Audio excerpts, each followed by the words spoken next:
We're on a quest to find out which part of the world makes the best sandwich. We've already hit Western Europe, Eastern Europe, North America, and South America. Now we're gonna head to Africa, where we are going to craft 5 beloved sandwiches from the continent.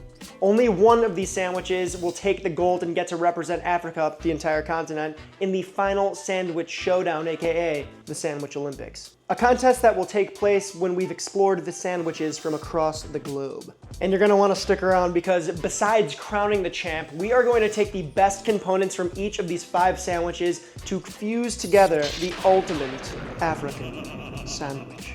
Get in the Jeep and lock the door. We're going on safari. Hawawshi. I hope I'm saying that right. Hawawshi is Egypt's iconic meat-stuffed pita. Kind of like an Egyptian take on a burger, sort of.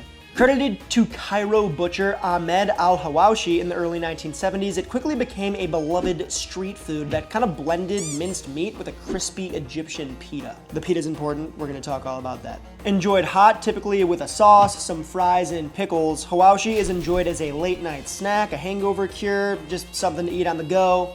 You get it. It's a delicious meat-stuffed pita. Sounds good to me. Fun fact, Egypt is a transcontinental country, which means that the country itself is in 2 continents, Africa and Asia.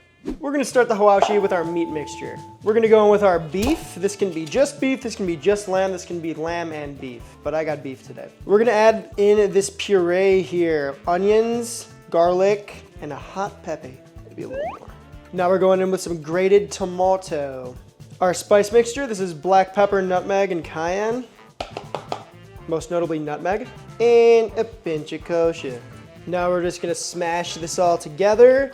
It's gonna be a little on the, not wet side, but it should be tacky and kind of hold its shape once we're all mixed up. Smells good already. Yum. Yum, yum, yum.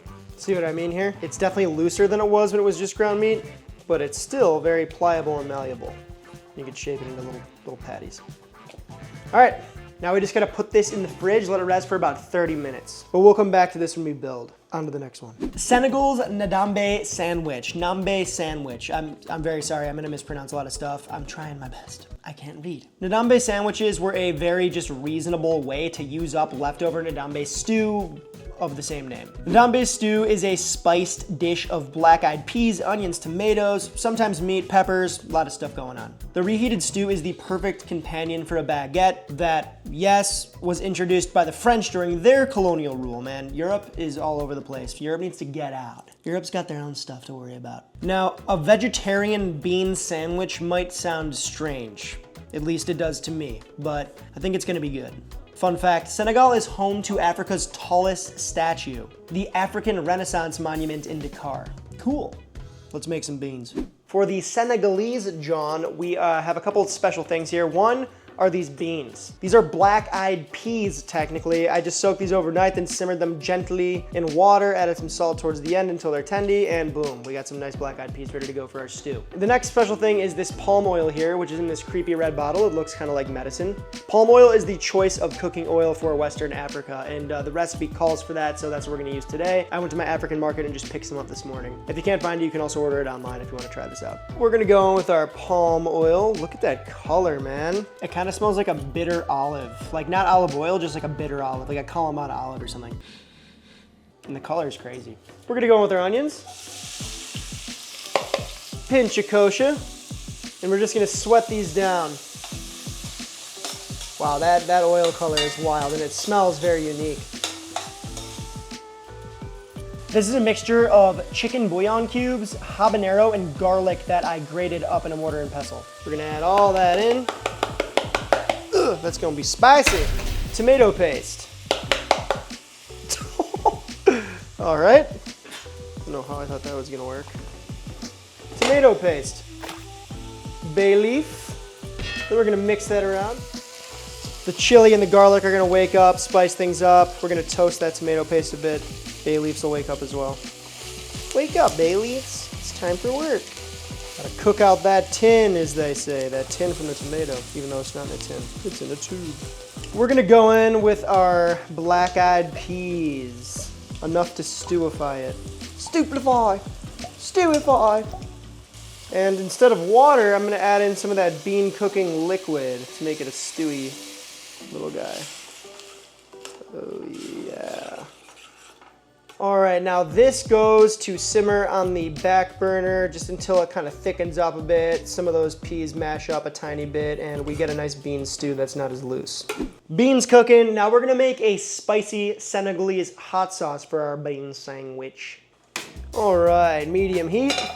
Very similar mixture of palm oil. It's gonna give it a nice color as well. We're gonna go in with our onion, garlic, all minced up, and a pinch of kosher. Just gonna mix that up. Same thing, we're gonna sweat this onion and garlic mixture down in that palm oil. Deja vu. Once our onions are sweated, we're gonna go in with our grated tomato paste, and habanero peppers, right? That's what brings the hot to the hot sauce. Maybe a pinch more kosher, and we stir that up. Again, we're just gonna toast off our tomato paste, kind of make sure everything's nice and mixed up. We also want to evaporate that water from the tomatoes and concentrate its flavor. Now we're just gonna loosen that up with some agua, bring that to a boil, and reduce it down a bit more.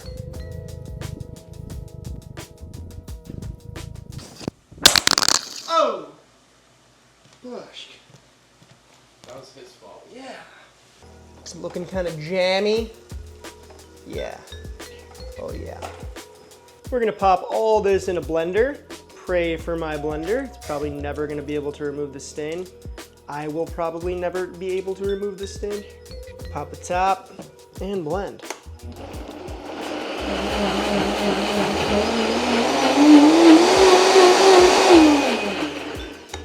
Cool. Somebody tells me this is gonna be demonic. I'm gonna pull this in a container. I love the color. It looks habanero orange. Oh no. Oh no!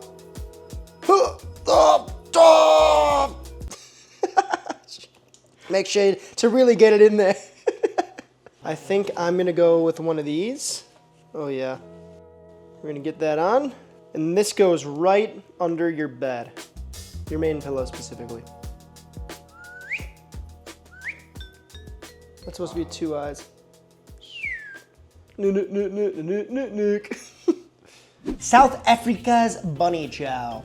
That's my attempt at a horrible South African accent. I probably just lost all my South African viewers. I apologize. Bunny Chow is a curry-stuffed loaf of bread. This sandwich originated among Durban's Indian community in the 1940s as a practical meal solution for Indian sugarcane workers who were brought over to work the sugarcane fields. But today, Bunny Chow is enjoyed by South Africans all over the country. It's an every man's or woman's or thing's meal. It's a whole ass meal and a loaf of bread, pretty much. South Africa is a crazy place. There's a lot going on there. A lot of different people live there. So this is sort of, it kind of wraps up its multicultural heritage in a bite, kinda. There's more than just, yeah. Fun fact, like I said, it's a very multicultural place. There are actually 11 official languages in South Africa. Can you imagine what those street signs look like? It's gotta be a nightmare. For the bee chow, we need a curry. Medium-high heat, oil in. So this is our spice mixture here. There's a lot going on. We got the cumin, the turmeric, chili powder, and then this is very special. This is our Durban style masala. I'll have a recipe for that below, but it's a masala that's unique to the region of South Africa that the city Durban is in. Of course, this changes household to household, but you get it. We're gonna go in with our onion, a little pinch of kosher, and we'll just sweat those out a bit.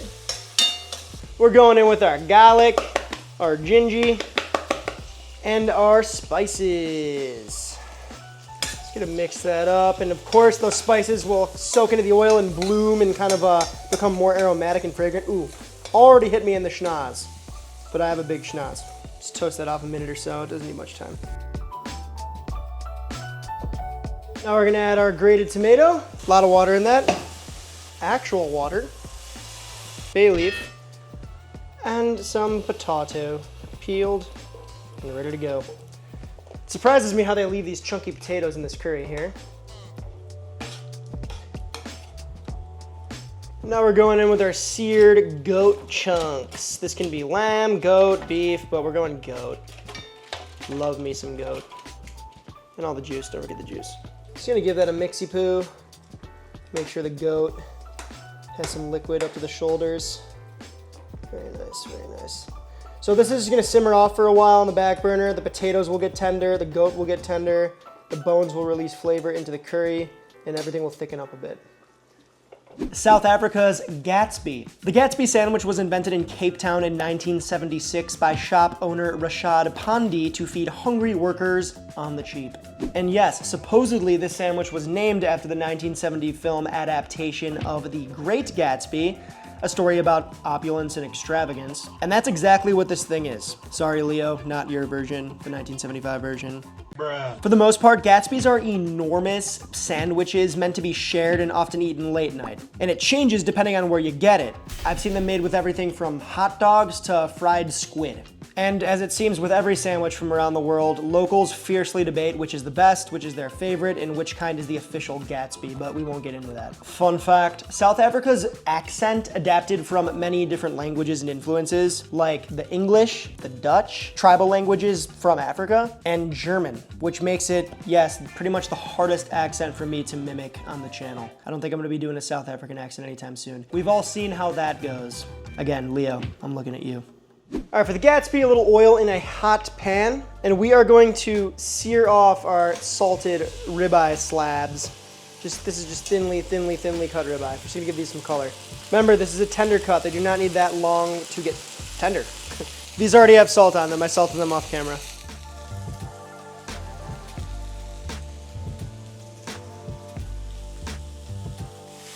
I'm just gonna give these a flip once they have a little bit of browning.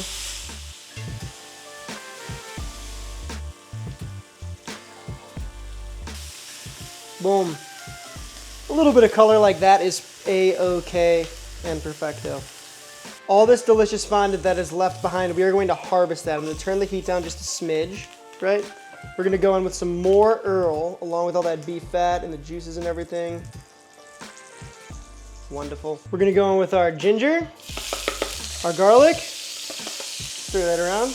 Happens very quickly. You don't want to burn that garlic. Now we're gonna make a roux with some all-purpose flour and garam masala.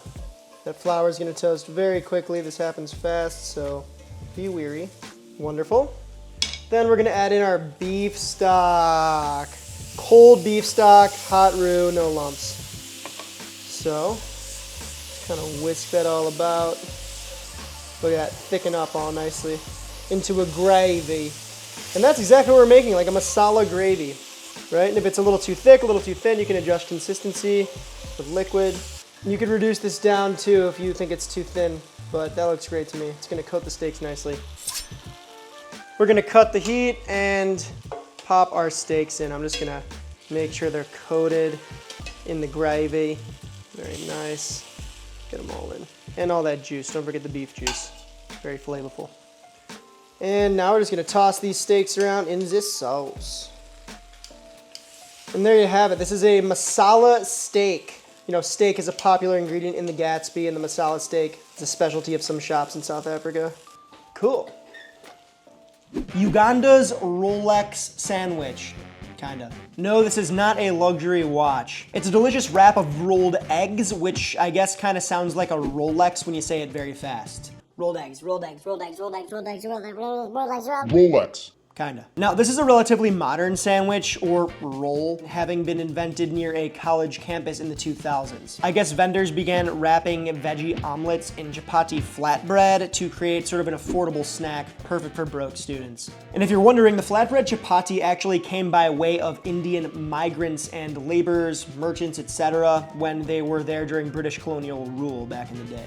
So that blend between Indian and African, that's where it comes from. Fun fact, Uganda is actually famous for having half or over half of the world's entire population of mountain gorillas. Place is chock full of gorillas. Gorillas are cool, we'll take it. Let's make the sandwich. Or roll up. The Rolex. Rolled eggs. Starts with rolled egg. Just 2 per roll. I'm gonna whisk that up with a fork till pretty nice and smoothish. Looks like we put palm oil in it. Well, those are just eggs. That's just nature, baby. We're gonna go in with a little bit of onion, tomato, cilantro, and a pinch of kosher. We're gonna give that a nice whiskey, and that is the egg mixture. All right, medium-low heat. Plenty of oil, but enough to coat-ish the bottom. Egg mixture in. Want to make a pancake. Spread that out nice.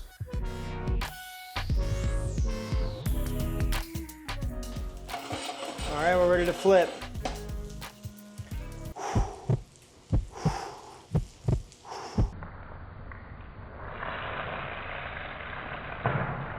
All right, we can work with that, we can work with that. All right, next flipski.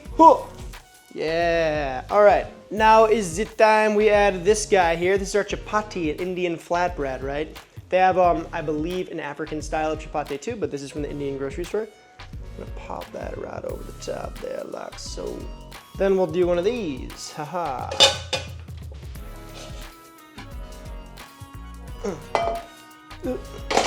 Cool. So we have our wrap underneath the eggs. Well, you can kind of see it there, slid off, but you get the idea.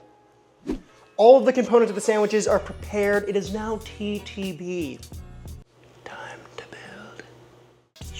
This is the pita we are using for our Hawawshi today. Now in Egypt, they have a different kind of pita. It's an Egyptian pita. It's more like sourdough-like. I guess there's maybe some sort of breadcrumb or something on the bottom. Today, I'm using this Arab-style pita. It's not a Greek pita, which means it has a pocket. So this round guy, we'll cut that in halvesies. Beautiful, and look at that. It opens right up, so you can stuff whatever you want in there. Isn't that a thing of beauty? We're just gonna take some oil and rub that down a bit, help it cook along nicely. Flipski, same thing. Rub that down. Now we're gonna take some of this here delicious seasoned meat mixture that we made earlier and shove it in that pita. Now I guess in Egypt these are on the thinner side. When I've seen these be made, they've been kind of not thick, but also not super thin like I saw. So I'm gonna go for something in the middle. Not too thick, not too thin. Just right. And look at that, if it breaks, that's totally fine. It's gonna sear up nicely and the meat will help it close it. So I'm gonna have our meat in. I'm just gonna squish it up. Feel like we can maybe get a little more in there. Yup, right in the corner. Thing looks cute. All right, rinse and repeat. See what I mean when Egyptian burger kind of comes to mind here? The bread, the meat. Some people even put stretchy cheese in here. I should say like a mild cheese, you know, like a mozzarella or something that's melty. No, we're just gonna squeeze that, see where we're at. You can fill it up a little more. I want a sandwich named after me, man. Hawawshi. Comment below if I'm saying that wrong. All right, so here we have our lubed up and stuffed pitas ready to be fried. So the Hawawshi, we're gonna go in with a little oil, medium-high heat. Then we will lay in our oiled pitas. We're gonna weigh these down a touch. And then I am gonna pop the lid on a little bit just to kind of help that meat steam through. They'll still get crispy, don't worry. Let's see what we got. Sounds good.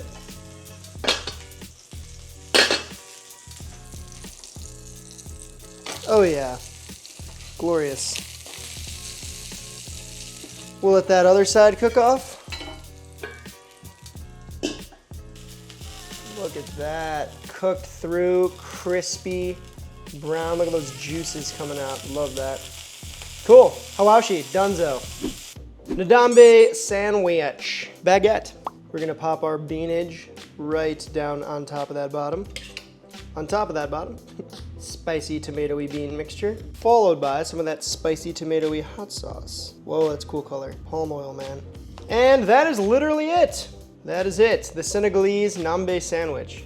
Beans and sauce. Bunny Chow from South Africa. I think we're gonna go big. We'll do like half. And that is white bread, which we are going to hollow out. All right, I'm gonna take my knife here and just kind of make a picture frame. And then you're just gonna kind of stick your hand in there and release the cube, trying to keep at least a chunk of it intact, I guess. All right, I think that's good. And now we're just gonna take our bone-in curry and just pop that up to the top of the bread. Get plenty of sauce, plenty of goat, spiced goat potato mix. And this is kind of a sloppy mixture that surprisingly you eat with your hands. I guess that's the closest thing it resembles to a sandwich. We're just gonna take the top of this bread cube here and dunk it in the sauce so it's saturated. And we will eat that with our bunny chow.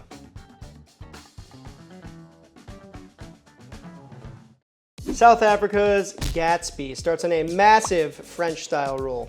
We're gonna go down with some shredded lettuce. We're gonna go on with some raw onion, tomato slices, cucumber, boink, Don't forget to season your cucumber and tomato. All right, now we're gonna lay on some of our masala steak. That gravified steak. And yes, the sandwich is meant to be shared, if you're wondering.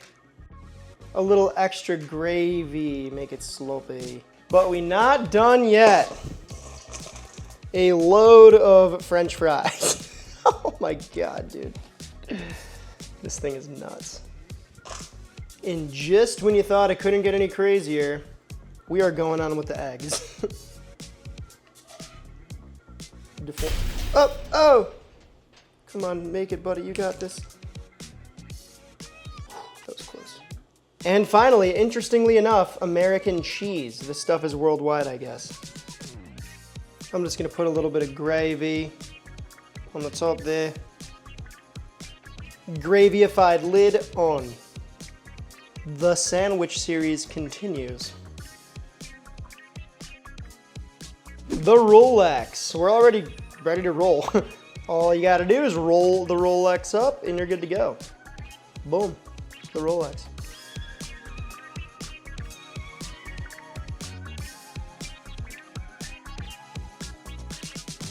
All of our sandwiches are built. Check it out.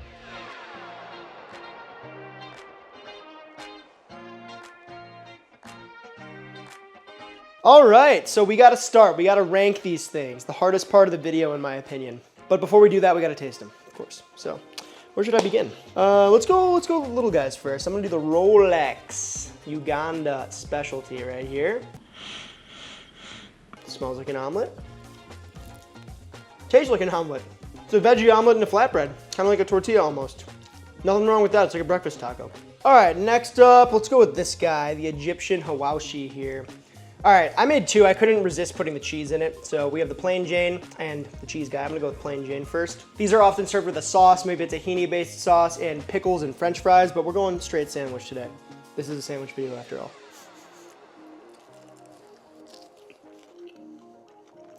I get the Egyptian burger statement. Very similar to a burger. The bread and the meat, of course, kind of like a patty. The vessel for this is great because the meat is warm and tender and spiced, and you have this crispy pita. I can see why this is such a popular like on-the-go snack or like a late night like drunchy snack. A little bit of sauce on that too. Pickle. We're just gonna try it. Dude, yeah. Pickles and buff. It's like Starsky and Hutch. That's not a cultural, I don't know. I saw it with my grandma when I was a little kid though. Here's the cheesy boy. Let's see if we can get a goo pull. Oh, wow. Come on now. Gotta do it.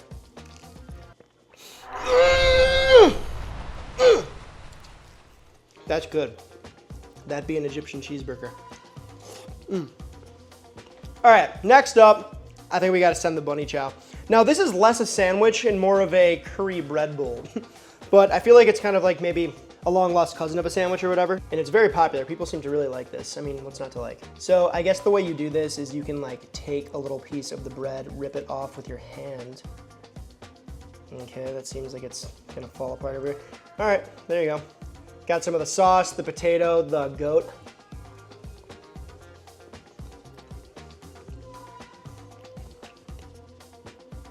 Again, curry in a bread bowl. If you make a good curry, it's gonna be good. The white bread is actually an interesting vessel for curry. I've never used that. It's, you know, usually rice or like naan or something else. The white bread is good. It's kind of cool how it came to be. Bunny Chow. All right, the bean, the Ndambe sandwich here. All right, ooh, okay, so it held up when I cut it, which means it's not too squishy. I think it's important that you don't use a super crusty baguette for this, like you might with a jambon beurre, because if you do, you're gonna take a bite of it, everything's gonna split out the sides. This baguette is somewhere in the middle. It's actually softer as far as baguettes go. Yum. You know, I was thinking the sauce was maybe gonna be a little redundant because it's pretty much the same ingredients, just pureed and then put on the sandwich, but it does add ooh, it's spicy. Oh yeah. Oh yeah, that habanero sneaking up on True Boil. But the flavor's good. The flavor's the flavor's good, man. It's good stuff. It's one of those things that you just want to keep eating probably. Because it hurts good, if that makes sense. You can feel it behind the eyes. I like that. Ndambe sandwich. Whoo! Oh man. God. I saved it for last, but now it's like double as intimidating. All right. The reason I went so hard and made this thing massive mondo is because this sandwich is meant to be shared, right? I think you can get a personal version, but the gigantic versions are quite popular, so I just kind of wanted to make it, you know, selfishly, to be honest. So we're gonna cut this thing. Usually I feel like to do quads. I'm gonna do thirds. I feel like thirds is the move right now. Un, deux, and shebang. That thing's wild. It's a monster. Oh man, okay. We're going for it. Which side looks the most approachable? I feel like this one maybe? There's a lot of crumb in this bread. It's very soft bread though. I don't think that's gonna be an issue. Look at that, it squishes right. Oh my God, look at that. Ooh. Masala steak, fries. I'm a fan of fries on a sandwich, I'm just gonna say, but let's take a bite.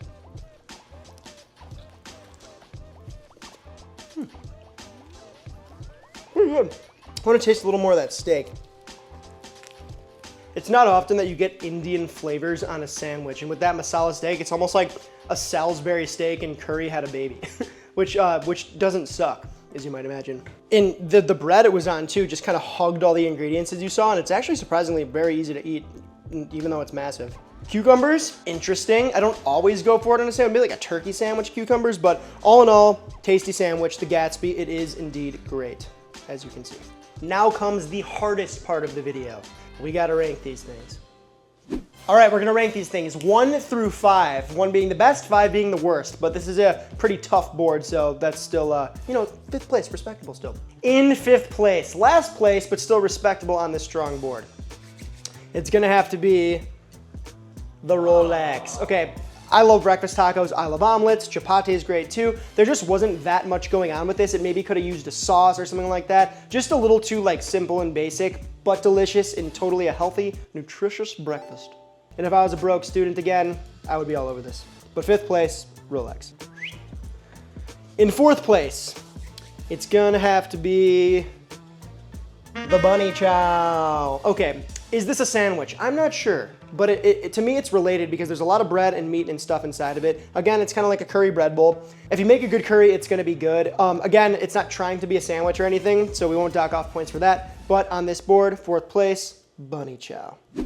All right, we are now moving on to the podium here. 1st, 2nd, and 3rd place. The bronze, the silver, and the gold. All right, in 3rd place, the bronze. Yeah. It's gonna have to be the Ndambe. So these beans on their own are delicious. I would love this as like a side dish or even sort of as like an African chili type vibe for dinner. On the sandwich itself, extremely spicy and flavorful. And look at that beautiful color from that palm oil just leaking all over the place. This is a great sandwich, especially when you use the right bread. It has to be kind of soft, not super, super crusty. I really enjoyed this, but just compared to these other two, I didn't like them as much. Simple as that. So 3rd place, this guy. All right, baby. The silver and the gold, 1st and 2nd. We're gonna start with the silver. In 2nd place, the silver medal. The runner-up to the African Sandwich Competition champion, the Gatsby. All right, this sandwich is awesome. Usually, I kind of stay away from sandwiches that have like a ton going on. It sometimes it's just overwhelming and like tries to be too much. For some reason, this makes sense. I don't know how, don't ask me why, it just does to me. It's a preference thing. The masala steak is super interesting. Like I said, that Salisbury, like kind of like Indian curry steak vibe. It puts the fries right on the steak so you don't, right on the sandwich rather, so you don't have to kind of, you know, waste your time, waste all those precious, precious minutes of your life picking up fries separately and eating them. Probably can do without the egg on it, but the egg, extra protein. The Gatsby, it truly is great. Shout out South America, Africa. Which means in 1st place, the Hawawshi, Egypt's finest. And again, I apologize if I said that wrong. This thing is just, it's everything, man. It's crispy when you put cheese on it. It's gooey. The meat is tender and super flavorful. Just imagine dipping this in literally any sauce. I'm talking like a yogurt sauce, a tahini sauce, a garlic sauce, hell, pesto. It would be good with anything. This is a vessel for you to do with what you will. And I can imagine just with those pickles and all the different kinds of vegetables they have, eating those with the fries, it's just a complete meal, it's delicious, and I really, really liked it. So, in first place, your champion, Africa's sandwich champion, Egypt's Hawawshi. Now is time. We are going to take the best elements from each sandwich to fuse together our African friends. So for the bread, we're going to use the pita from the Egyptian Hawawshi, followed by some of that masala steak from the Gatsby. We're really going to load it in there. Of course, a little bit of cheese from the Hawawshi because melty pitas, you know, who doesn't love them. We're going to blurp in some of the hot sauce from the Ndambe sandwich, followed by some cilantro from both the Bunny Chow. Yes, I totally forgot to add it. That's on me. Sorry about that. And the Ugandan Rolex. Of course, you know we gotta toast it up because the crispy element from the Hawawshi and that pita was one of the things that made it so special. And there she blows, the African Frankenstein sandwich. A little bit of everything in one.